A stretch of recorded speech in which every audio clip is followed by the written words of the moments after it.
Well, hello, Jordan and Maebie. Greetings from Hawkins Middle School. We are currently in the Upside Down, and we are going to read Jack and the Beanstalk. Woo! Been a while since story time.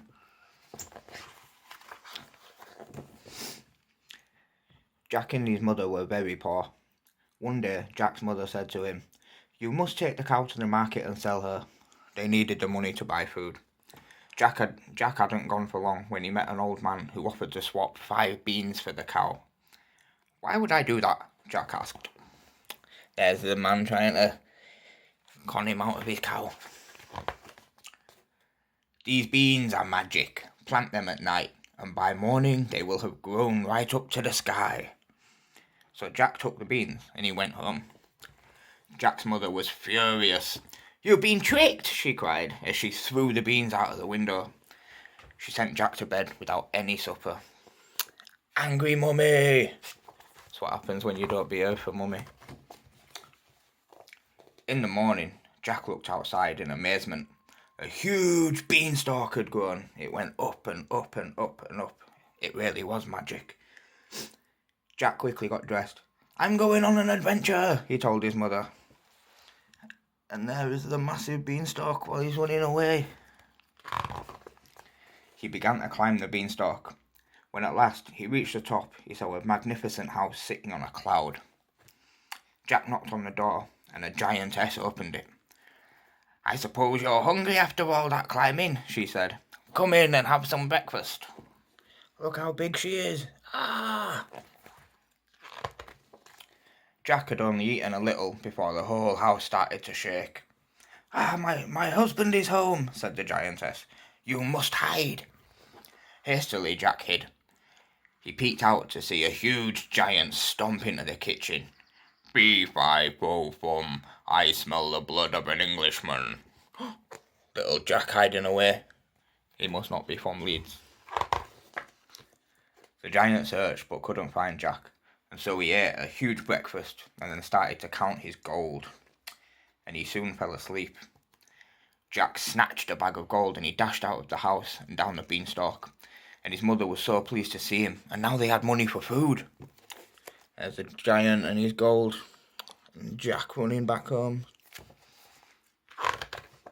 The next day, Jack climbed the beanstalk again.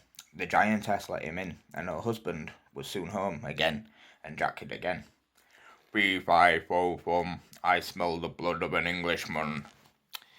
After his breakfast, a giant placed a golden hen on the table. "Lay, hen," he ordered, and the hen started laying giant golden eggs. Pretty, innit? When the giant fell asleep, Jack snatched the hen and he climbed down the beanstalk, and his mother was delighted. Shouldn't be encouraging all this bad behaviour. Jack climbed the beanstalk again the next day and he crept into the house. He knew the giantess would not have let him in again. There he is stealing the hen. Coming back. His mother should not be happy about it. "Fee-fi-fo-fum, I smell the blood of an Englishman." The giant was home, but he couldn't find Jack anywhere, so he sat down and ate an even bigger breakfast. Then the giant placed a golden harp on the table. "Play, harp," he said. The harp began playing a beautiful lullaby, and soon the giant was snoring. And Jack, the little rascal, hiding from the giant. And again, what do you think happened?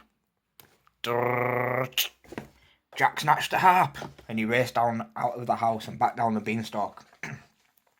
But the harp called, "Master, master," and the giant woke up.